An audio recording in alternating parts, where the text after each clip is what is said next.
Onebar and Lupagus Show, your daily source for everything Minnesota Vikings. All right, welcome back to Onebar and Lupagus Show. I'm Onebar with Lupagus. This episode, we're going to talk about Vikings, possible players they could trade for, possible guys they could say bye-bye to. Lupagus, wow. How many trades do you think Kwesi has made since he's been GM? Man, he has not been shy with wheeling and dealing. I'm going to say 9. 34. 34 trades when you include the draft. Just looked it up, give or take a couple. There's a couple conflicts. Some said 33, one said 35. So I'm going to land at 34. The man wheels and deals. So it's easy to say, oh, we're not making any moves. We're not going to do anything. He loves it. Never know. He loves it. And if you haven't watched the video yet of Justin Jefferson pranking Kwesi in the picture, definitely check it out. It is hilarious. And also, I want to say this before we start, like, the next 3 games, I think, is going to be determined if we're going to be buyers or sellers at the trade deadline, which is what, November 6th, I believe, or 4th, something like that. 4th. If they lose 3, I think they could be selling. If they win 2 of these 3, they may be looking to buy. So how these next 3 games go determine if Vikings will trade or deal. Yeah, I mean, at 3 and 5, especially some of these guys we're going to mention, it would be very easy to say goodbye to them. But let us know in the comments.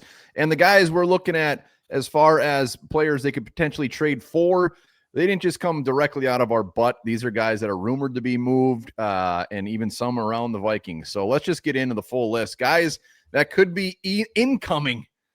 Look at this list of football players. Ethan Posich, former, second rounder?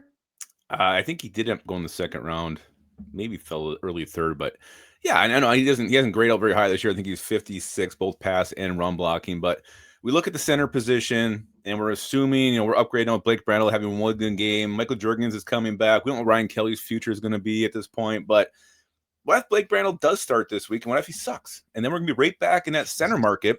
I mean, nothing's guaranteed. Like, he had a good game, doesn't mean the next one's going to be good. So I don't be Debbie Downer here, but like the center is still very much a possibility. Well, and that's why there's multiple on here. I mean, Posich, yep. I mean, he's never been elite. He's never been horrible. He's always just been good. And this, I mean, you look at his previous years with the Browns, he's been a very good center. 90 games started. He's a plug and play type of dude. And you're not going to have to worry about him. He's not going to blow you away. The second guy we got on this list will blow you away. It is Eric McCoy. He's one of the best centers in the league. He's been one of the best. Clearly, compensation would be very interesting on this one. With a guy like Posich, I mean, the Browns, they're going to be a dumpster fire. They could be looking to move anybody. But when you come to a guy like McCoy, even on the Saints, who are 1 and 5, something like that. Yep. He's still young, and he comes in, and he's dominant. Yeah, this isn't just a move for this year. This is a move for the future. We talked about him in a previous video. You're going to eat some of that contract, probably a lot of that contract. He just renegotiated, I think it was, or got extended last year. He's going to cost money. He's going to cost draft picks. But again, he would be your long-term solution at center if you do go out and get him. Kwesi doesn't seem to give a crap about draft picks as long as he's getting a good player in return. And McCoy is that man. Maybe it's good that he doesn't have draft picks.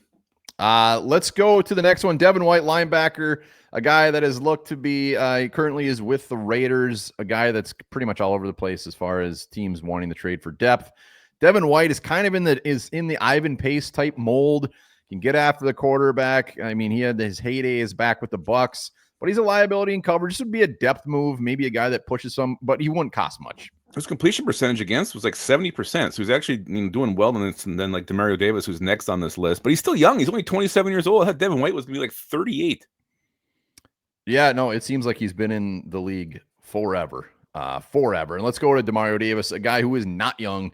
He is damn near elderly, 36, and his bread and butter is stuffing the run. And he's 36, but he's still one of the best run stuffing linebackers in the league. And obviously the Vikings have had issues stopping the run. You put him and Cash Money back there, running backs are going to have a real tough go at it. Yeah, and at his age, he's on the Saints, a team that should be selling right now at this point. Ain't going to cost him much, and yeah, he's not really good in coverage, but stuffing that run, biggest Achilles heel of its defense right now, it makes sense just to solve that one issue. Let's go to the last one, Arden Key, and you're probably wondering why the hell would we have an edge rusher here? This one, to me, is just all about Van Ginkel's health. If Van Ginkel isn't ready to go, we had very good luck with that three-headed monster last year with Patrick Jones in the mix, Van Ginkel, Grenard, and even a little bit of Dallas Turner. So obviously Brian Flores loves him some edge rushers. Tennessee, they're going to be a dumpster fire. Arden Key has an injury right now, but when he's out there, he's actually good. against the run and can get after the quarterback. He's a best of both worlds. Yeah. Again, this is all about Gink's health here. When I first saw him on the list, I'm like, okay, yeah. I mean, if Gink can't go, you want somebody else because you can't rely on Chaz Chambliss, Tyler Batty, Bo Richter, Gabe Murphy. I mean, that's there's those guys have potential, but there's not somebody you want to take them a lot of snaps right now. So bringing a veteran like Arden Key would make sense if Gink's injury does linger and gets worse. Yeah, I mean, those are some guys as the draft or as the trade deadline gets closer. We'll have a much better feel. But let's talk about some guys that could be outgoing. And, I think some of these guys, even if we're doing well, they would be more than happy to ship away. And let's go right into it. I mean, Jordan Addison, right out of the gate, this will probably get everybody's panties in a bunch, but I'll let you take it. Well, if you're 3-5, let's say you do lose the next 3 games, right?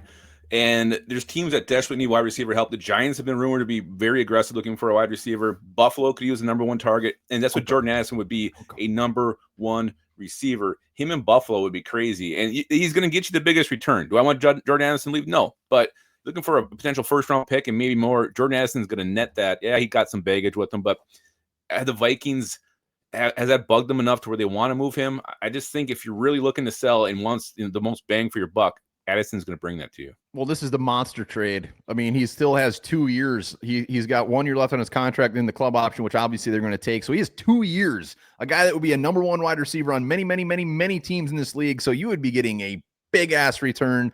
The Vikings wouldn't even sniff or answer a phone call unless they knew that it was going to be a ridiculous amount. Like, they don't want to trade him. We don't want him traded. We want him here. But also long-term, 2 receivers at that paycheck that he's going to command in a couple of years is going to be a little bit of rough. So this will be one more so maybe next year, see where the Vikings are at. But you never know.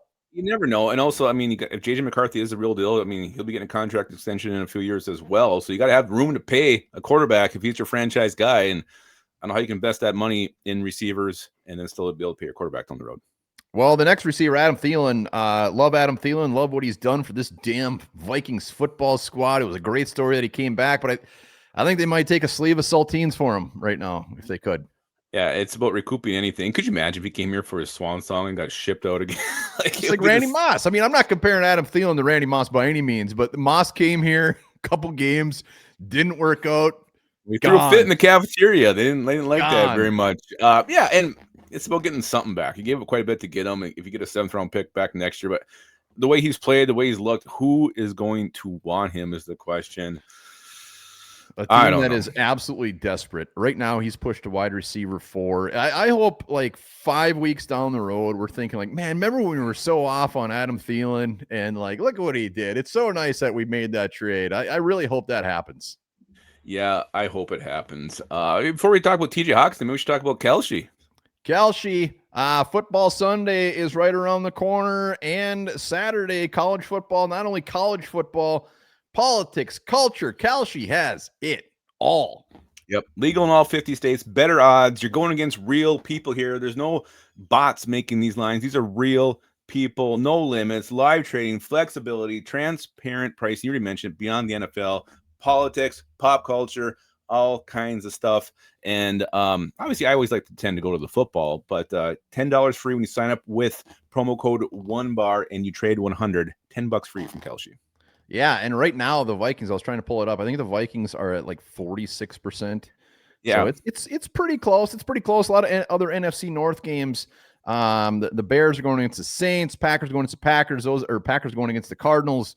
Those were much drastically different, but very close for the Vikings. Yeah, and you click on the games too. I mean, there's not just the winner. It's also there's props, over point, total points, so all kinds of things to wager on here.